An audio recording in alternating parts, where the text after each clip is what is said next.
Well, good morning, my friend. Welcome to the Pastor's Podcast. Good to have you along with me this Wednesday morning. And it is a rainy one here in Oklahoma City.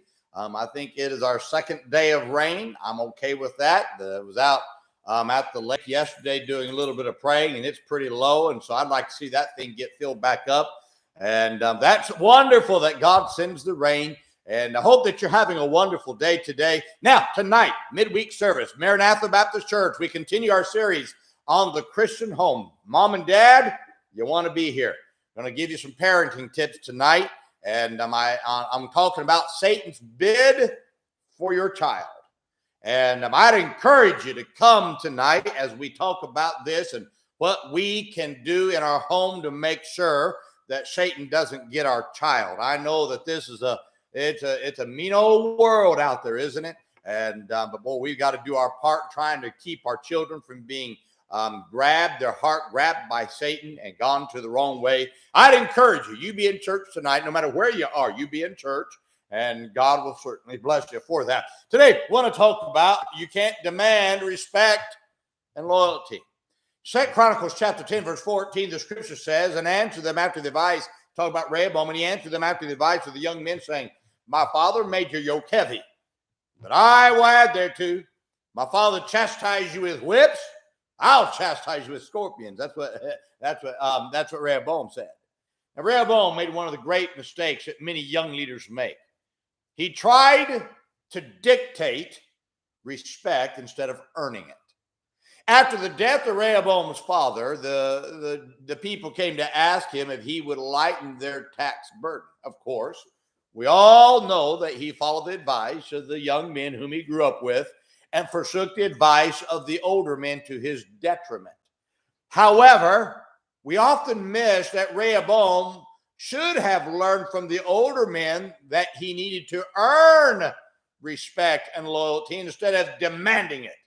You see, Rehoboam demanded the loyalty and respect. But what he found out was that his demand for them to respect him, his demand that they be loyal to him, caused him to lose most of his kingdom. Now, one of the things new leaders or young pastors often ask me, it's just interesting. They say, how do I get my people to follow me? My advice has always been the same for years, and that is earn it. You earn it by example. When I became pastor of Maranatha Baptist Church, I did not demand the church to follow me. The only thing I asked of the people was to create a space in their heart to love me. I told the people that I did not want to replace Brother O'Daniel, who was my predecessor. I didn't want to replace him in their heart. I just wanted them to create a little bit space in their heart so they could love me. All I was asking was that they would love me just a little bit. I didn't expect them to love me like they loved Brother O'Daniel, because Brother O'Daniel had been here at this building for 29 years. There was no way they could love me. They knew me, but not to that degree. So what I did is I got busy, and I got busy doing what I wanted the people to do. And the amazing thing was they followed me. Not only did they follow me, but they've given me. Now I have their respect.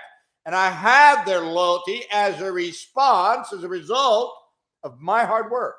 Now, had I demanded that they respect me as Rehoboam did, Maranatha Baptist Church would not be what it is today.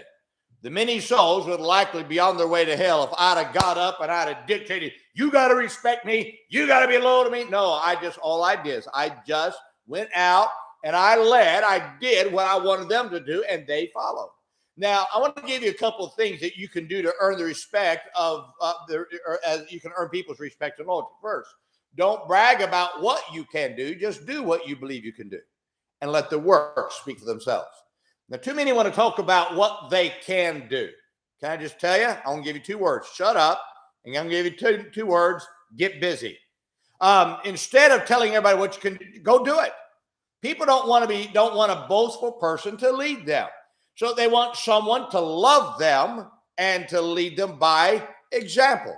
So when those you lead see the results of your work is when they respect and follow you. Second, love them by being there for them in their time of hurt. Now, one reason King David was able to get a following was because he was there for those who are hurting when King Saul forsook them. People will follow you if you're there for them when they are hurting. Now, helping people in their time of hurt will inconvenience your schedule. But if you want them to follow you as you serve the Lord, you must be willing to be inconvenienced to help them in their time of need. Third, don't look for greener grass.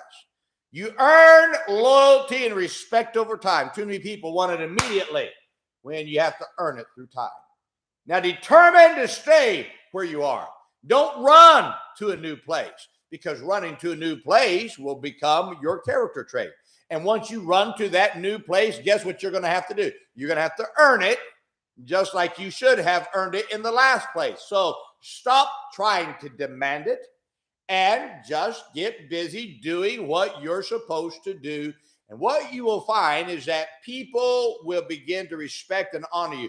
When your works tell them, hey, this guy is doing something, this lady is doing something, you don't have to tell everybody. Don't brag about it. Just go do it. Go do it. People will follow you. I was reading this morning in Fox News how the Generation Z, they say, is the hardest generation to get to lead because they think they know everything, and they're hard to motivate. You know why? There's a lot in that generation right now, and you can see them all across YouTube talking about everybody owes me. Can I tell Generation Z and every generation, go do something, build something.